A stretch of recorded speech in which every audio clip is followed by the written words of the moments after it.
सार वीतराग विज्ञानता शिव स्वरूप शिवकार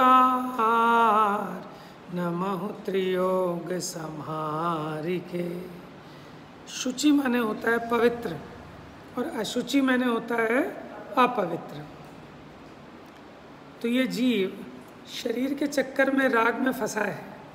तो आचार्य देव शरीर से इसका राग कैसे छूटे उसके लिए शरीर का वास्तविक स्वरूप दिखा रहे हैं। ठीक है, शरीर का सच्चा स्वरूप कैसा है कि जरा सी ये खाल हटा के देखी जाए तो इसके पास मक्खी और कौवों के अलावा कोई नहीं आएगा। ठीक है, जो आपको कहते हैं ना आपके सगे संबंधी हो, माता पिता हो, भाई बहन हो, ठीक है, सब घिन करेंगे एकदम। क्योंकि आप सोचो ये जरा सी परत है जो सुंदर दिखती है, अगर इसको हटाएं तो अंदर कितना विभत्स रूप है इस देह का। मैंने क्षण एक भी सोचा कभी क्या क्या भरा इस देह में, क्या क्या भरा इस देह में, आत्म रहे जिस देह में। देखो वहीं मैं भी हूँ और वहीं पे बताया था ना आपको जैसे 65 किलो वजन है तो 65 किलो की कैलकुलेशन करें कि क्या क्या है 65 किलो में इस शरीर में, जिसको हम ये मानते हैं कि ये मैं हूँ। ठीक है, तो 10-12 किलो हड्डी का वजन होगा, 2-4-5 किलो मलमूत्र होगा, 4-5 किलो खून होगा। ठीक है, 1-2 किलो और दूसरे गंदवंद होंगे। ठीक है, कुछ मांस, कुछ चर्बी, कुछ मैदा, कुछ मवाद, ये सब का टोटल वो बैठेगा जिसे आप कहते हो कि मैं इतने किलो का हूँ। तो इससे समझ में आना चाहिए जिसको हम ये मान रहे हैं कि मैं हूँ, इसमें मेरा कुछ भी नहीं है, ये तो अपवित्र है, छूने लायक भी नहीं है। बटन खोल देना वैसे। पढ़ा था ना आपने, मलमूत्र मांस का घड़ा। कौन सा है मलमूत्र मांस का घड़ा? मैं नहीं, हाँ ये शरीर। मलमूत्र मांस का घड़ा रात दिन सड़ा, तुझे नित पड़ा उठा कर धरना। अब लिया सिद्ध परमेष्टि तुम्हारा शरणा। तो ये मलमूत्र मांस का घड़ा है और रात दिन सड़ता है और तुम्हें क्या करना पड़ता है? इसकी सेवा करनी पड़ती है। बताया था ना, मल का बना घड़ा, मल से ही भरा और इसके ऊपर सुंदर एक कपड़ा चढ़ा दिया तो दिखने वाले को कैसा लगता है कि बहुत सुंदर है, बहुत बढ़िया है, लेकिन है क्या? समझ में आ रहा है? मलमूत्र मांस का घड़ा रात दिन सड़ा, तुझे नित पड़ा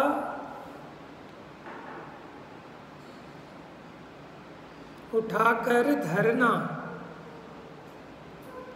अब लिया सिद्ध परमेष्टि तुम्हारा शरण। बहुत सुंदर 12 भावना है, कवि नयन सुखदास जी की। सुमत पंडित जी बहुत सुनाते हैं इसको।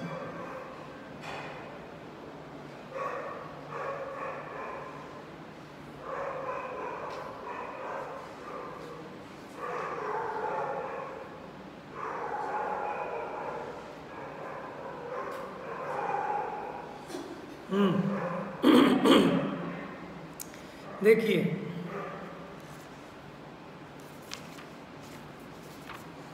पल रुधिर राध मल थैली। बोलिए,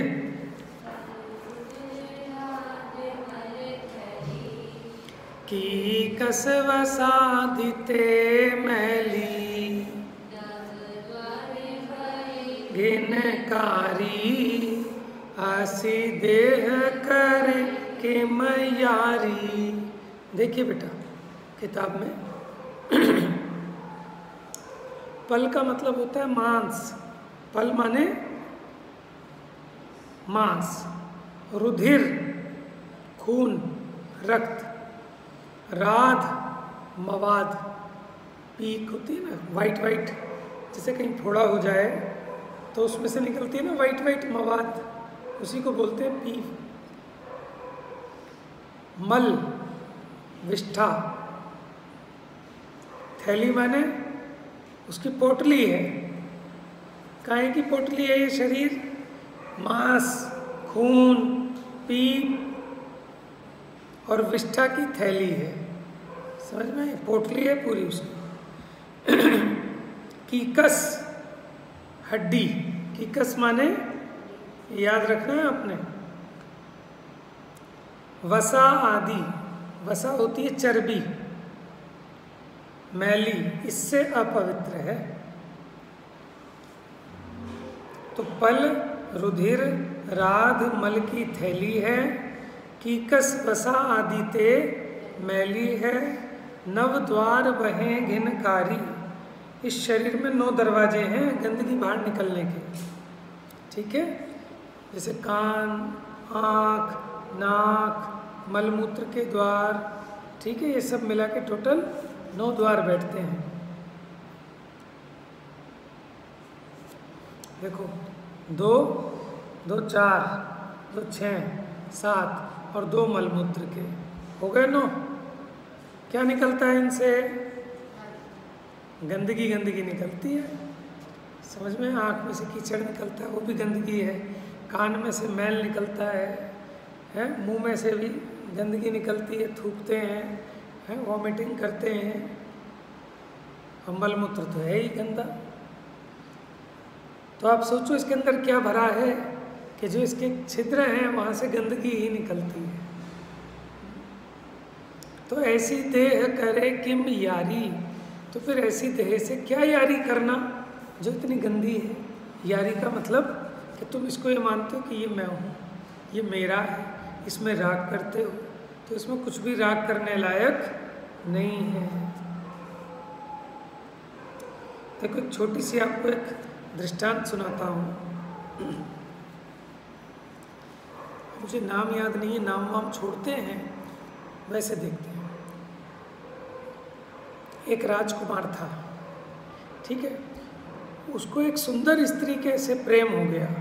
बहुत सुंदर स्त्री थी, ठीक है? तो उसने कहा कि मैं तुमसे शादी करना चाहता हूँ। तो उसने कहा एक काम करना, 2 महीने बाद आना। उसने कहा ठीक है। तो उसने क्या किया, 2 महीने तक उसने खाना पीना छोड़ दिया, ठीक है? और ये समझ लो जैसे जुलाब की गोली होती है ना, जिससे दस्त लग जाए। तो उसने क्या किया कि वो जो भी दस्त उसको आए, विष्ठा आए, वो सारी एक मटके में इकट्ठी करती है। काहे में? मटके में। उल्टी जाए तो, मलमूत्र जाए तो, उसने एक मटके में इकट्ठा कर लिया, ठीक है? और कुछ खाया नहीं 2 महीने तक। अब क्या हुआ, उस मटके के ऊपर सुंदर कपड़ा चढ़ा दिया। बेटा किसी ने पकड़ा तो नहीं? कुत्ते ने? डर ये लगता है ना, कुत्ते के चक्कर में ट्रक के सामने ना आ जा। अकेले आइए। हाँ जी। तो 2 महीने बाद वो राजकुमार आया उसके घर के पास। तो एक बुढ़िया सी औरत, मरैली सी औरत झाड़ू लगा रही थी। उसने पूछा यहाँ पर वो जो सुंदर महिला रहती थी वो कहाँ रहती है, कहाँ गई? मुझे उससे मिलना है। सुनना बेटा ध्यान से। उसे कौन मिली? घर के बाहर कोई बेकार सी, मरीली सी, बुढ़िया सी, गंदी सी औरत झाड़ू लगा रही थी। उसने पूछा कि इस घर में एक सुंदर स्त्री रहती थी, वो कहाँ है?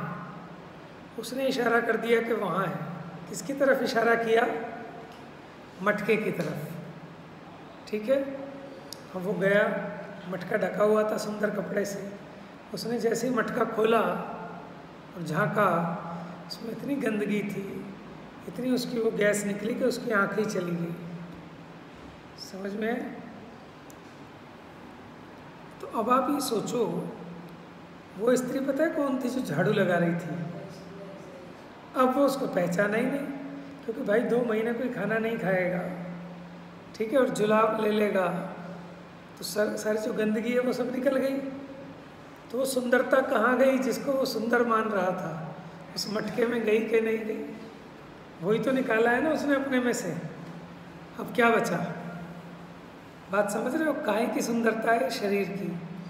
अभी आप 4 दिन भोजन ना करो, देखो मुंह में से भी बदबू आएगी, शरीर में से भी बदबू आएगी। समझ में है? बदबू ही बदबू है, क्योंकि बदबू की गंदगी भरी है ना अंदर। तो हम इससे क्या राग करते हैं? क्या इससे मोह करना? तो फिर क्या द्वेष करें कि नहीं? द्वेष मत करो। क्यों? क्योंकि तो उसका स्वरूप है। अगर गंदगी यहाँ नहीं रहेगी तो कहाँ रहेगी? यानी वस्तु के स्वरूप को समझो। देखो कौवा काला है तो गंदी बात है?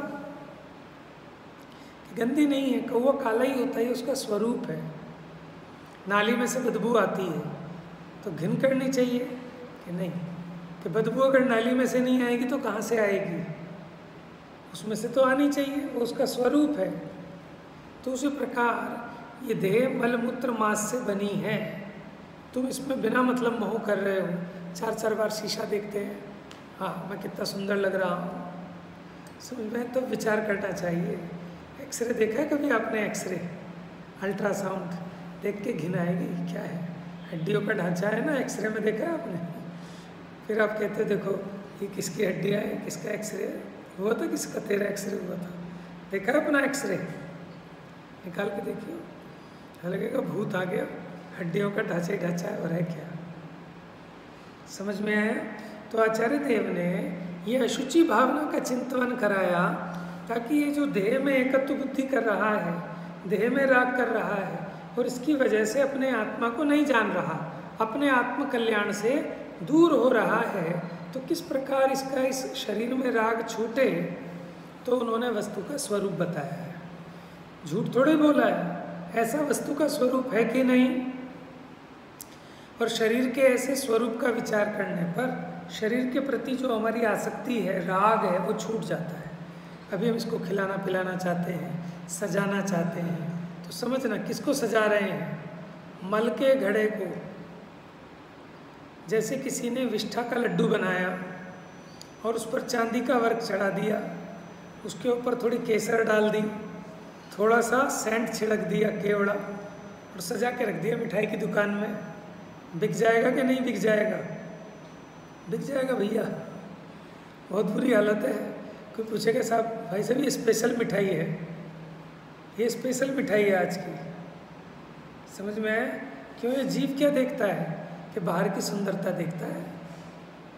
देखो हलवाई की दुकान पे जो मिठाई इतनी सजी है, दिखने में बड़ी सुंदर लग रही है, लेकिन कैसे गंदगी से बनी है। जहाँ मिठाई बनती है ना, वहाँ अगर आप देखें तो 2 मिनट खड़े नहीं हो सकते, इतना सड़ा हुआ होता है, इतनी गंदगी होती है वहाँ। और यहाँ शो पीस में ऊपर से सेंट छिड़का, चांदी का वर्क लगाया, बढ़िया सुगंध डाल दी, हाँ हाँ बढ़िया लगता है सबको। समझ में आ रहा है? ऐसे ही देह का स्वरूप है। ठीक है, चलें आगे। एक बार फिर से पढ़ें। पहले रुधिर राधे मल थैली की कसव साधिते मैली, नव द्वार बहे घिनकारी, आसी देह करे। तो फिर किससे करें यारी? कि जो इस देह में रहकर भी अपवित्र नहीं हुआ, ऐसा आत्मा, ज्ञान दर्शन चैतन्य की मूर्ति, वो इतनी गंदगी में रहा लेकिन गंदा नहीं हुआ। तो ऐसे आत्मा से यारी करनी चाहिए। यानी मेरा स्वरूप कैसा है? कैसी सुंदर जिन प्रतिमा है, कैसा सुंदर है जिन रूप, जिसे देखते सहज दिखता सबसे सुंदर आत्मस्वरूप। यानी आत्मस्वरूप वो सुंदर है और देह का स्वरूप घिनावना है। किसमें एकत्व करना? आत्मा। पहले रुधिर राधे मल थैली की कसव साधिते महली, नव द्वार बहे घिनकारी। यानी देह की अशुचिता और आत्मा की पवित्रता का ख्याल करना, ये अशुचि भावना का चिंतन है। अशुचि भावना के चिंतन से क्या लाभ है, कौन बताएगा? सारे प्रश्नों के उत्तर यही देगी क्या? आप लोग मेहनत कोशिश तो करो। अनुकृति, अशुचि भावना के चिंतन से क्या लाभ है?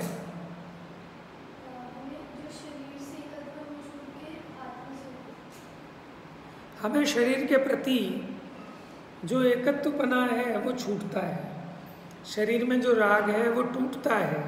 शरीर के सच्चे स्वरूप को देखने पर वहाँ से अपनत्व हटता है और आत्मा के पवित्र स्वरूप की ओर हमारा ध्यान जाता है, उसमें एकत्व होता है।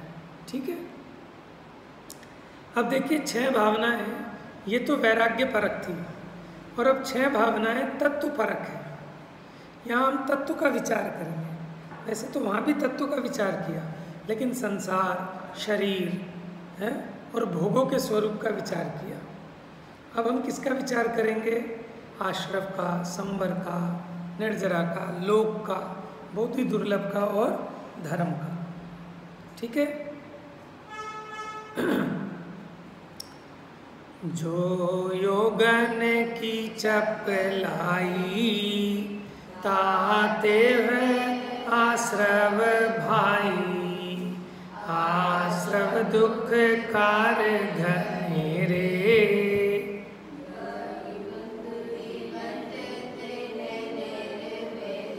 आश्रव समझते हैं आप? बताइए। कर्मों का आना आश्रव है, लेकिन ये द्रव्य आश्रव है। क्या है? भावाश्रव क्या है? आत्मा में मोह राग द्वेष भावों का उत्पन्न होना। तो ये भाव सुखकारी हैं कि दुखकारी हैं? आश्रव के भाव दुखकारी हैं, तो इसी का विचार करते हैं। अच्छा, जो आश्रव होता है, काय वांग मन कर्म योग सह आश्रव, के मन वचन काय, ठीक है, मनोयोग वचन योग काय, इनकी जो क्रिया है वो योग है और वही आश्रव है। तो यह कह रहे योगन की चपलाई, चपलाई माने चंचलता, यानी योगों की चंचलता, यानी आत्म प्रदेशों की चंचलता, ताते हुए आश्रव भाई। उसके कारण क्या होता है? कर्मों का आश्रव होता है। आश्रव दुखकार घनेरे। आश्रव कैसे हैं? दुख स्वरूप है। कितने? थोड़े ज़्यादा? घनेरे, घनेरे मतलब बहुत ज़्यादा। ठीक है। आश्रव कैसा है? दुख रूप है। ये लगता है आपको? उन्हें आत्मा में मोह राग द्वेष भाव उत्पन्न होते हैं तो दुख होता है कि सुख होता है? समझ में? तो ये जो आश्रव भाव हैं ये दुखकार घनेरे, और बुद्धिवंत क्या करता है? इनको निर्वेरे, दूर करता है, आश्रव भाव का त्याग करता है। ठीक है। चलिए पढ़िए।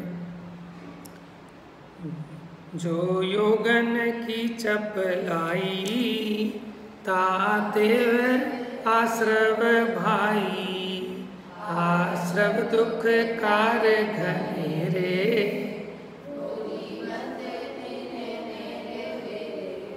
अब आश्रव भी 2 प्रकार का, एक तो द्रव्याश्रव भावाश्रव, एक पुण्य आश्रव पापाश्रव। तो ऐसा है क्या पुण्य आश्रव भला और पापाश्रव बुरा? कि दोनों आश्रव हैं, आत्मा में दुख उत्पन्न करने वाले हैं, इसलिए दोनों प्रकार के आश्रव कैसे हैं? दुख रूप हैं। दोनों ही आश्रव दुख रूप हैं। तो ये दुख रूप है ऐसा मानकर जो इन आश्रवों का त्याग करके अपनी आत्मा का आश्रय लेता है। ठीक है। ये इस आश्रव भावना के चिंतन का प्रयोजन है, इसका लाभ है।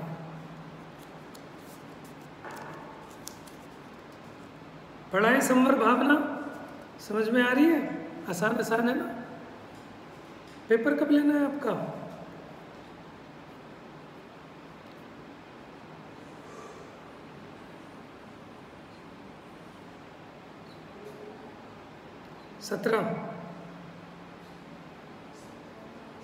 सत्रह को देना था।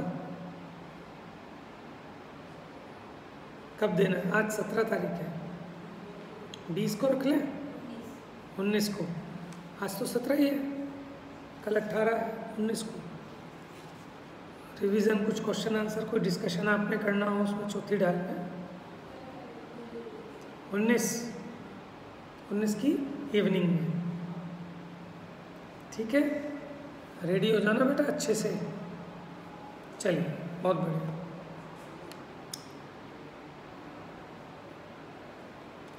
जिन पुण्य पाप नहीं कीना, आत्म अनुभव चित्त दीना, तिन्हि विधि आवत रोके, संवर लहि सुख।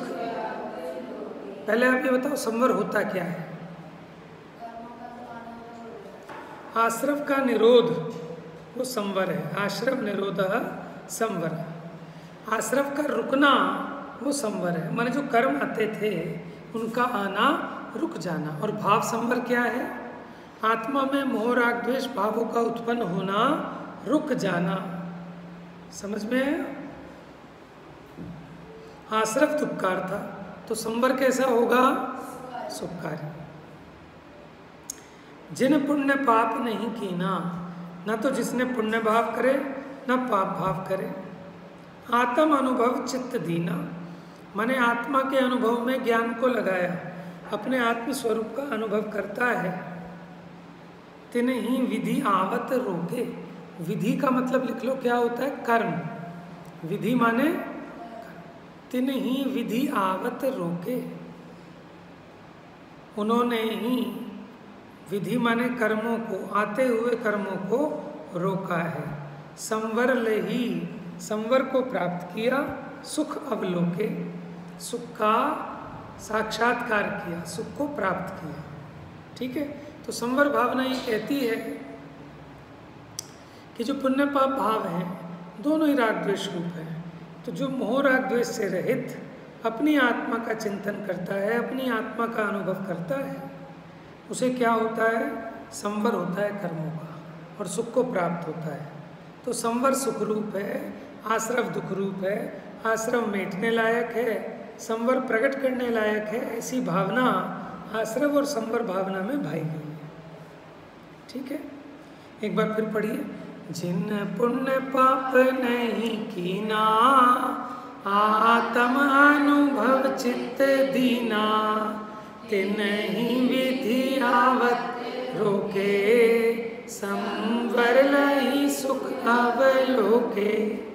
कि जिसने पुण्य पाप नहीं किया, आत्म अनुभव में चित्त को लगाया, वो ही कर्मों को आते हुए रोकता है और संवर को प्राप्त होता है।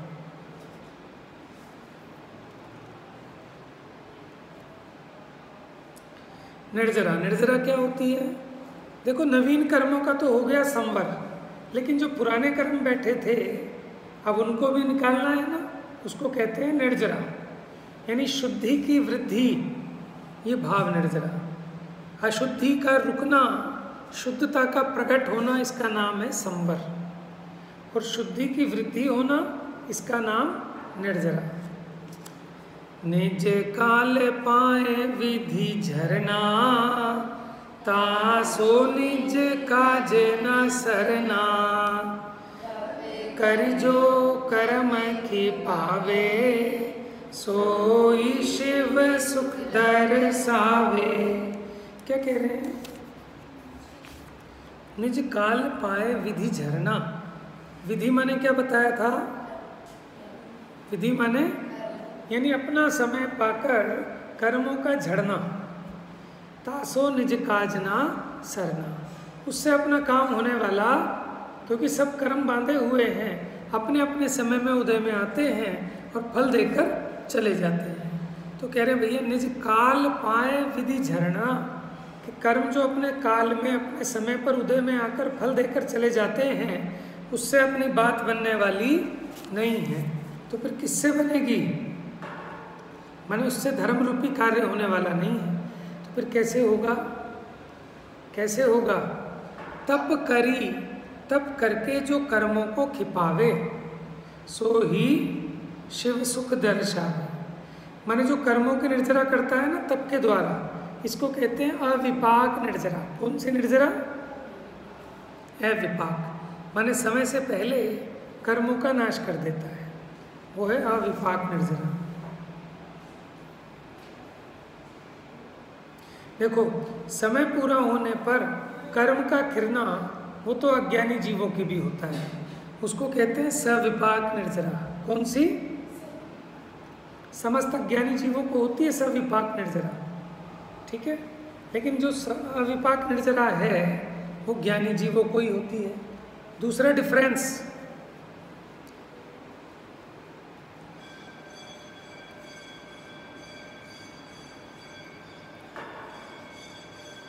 सविपाक निर्जरा संवर पूर्वक होती है, सॉरी, अविपाक निर्जरा संवर पूर्वक होती है, जबकि सविपाक निर्जरा संवर के बिना होती है, कर्मों का संवर नहीं हुआ।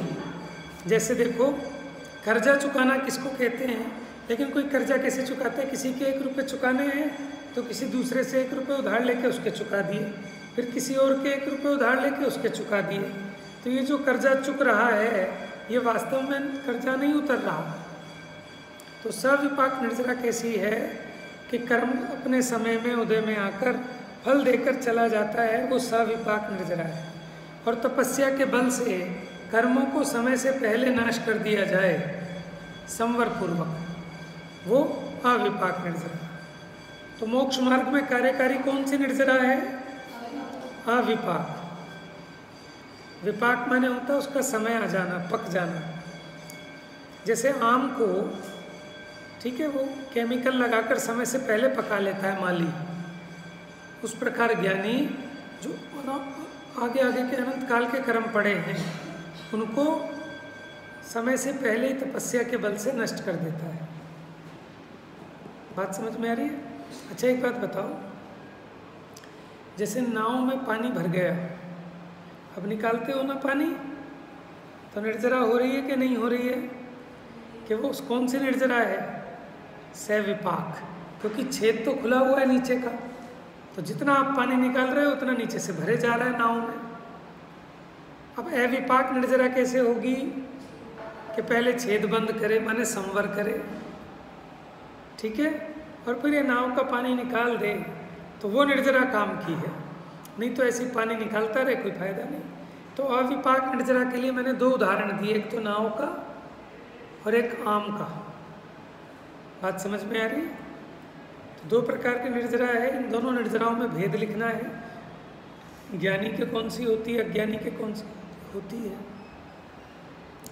ठीक है, बात समझ में आ रही है? तो अपनी स्थिति पूर्ण होने पर कर्म झड़ जाते हैं, उससे जीव का धर्म रूपी काम नहीं होता। लेकिन जो निर्जरा आत्मा के शुद्ध प्रतपन द्वारा यानी तप के द्वारा कर्मों को नाश करती है, वो अविपाक, उसी को यहाँ सकाम निर्जरा भी कहा, वो मोक्ष रूपी सुख को प्राप्त कराती है। ठीक है, तो सम्यक दृष्टि की होती है सच्ची अविपाक निर्जरा। सविपाक निर्जरा सबको हो रही है, समस्त संसारी जीवों को, लेकिन वो मोक्ष मार्ग में कार्यकारी नहीं है, उसमें नवीन कर्मों का आश्रय चालू रहता है, ठीक है, और वो सुखरूप नहीं है। चलिए, अब लोक भावना और ये जो 2 भावनाएं बची, 3 भावनाएं हैं, लोक, बोधि दुर्लभ और धर्म, ये कल पूरी कर देंगे। ठीक है, तो इस प्रकार आपकी पंचम ढाल भी कंप्लीट हो जाएगी, लेकिन आप याद करते रहिए। छठी ढाल में टाइम लगेगा।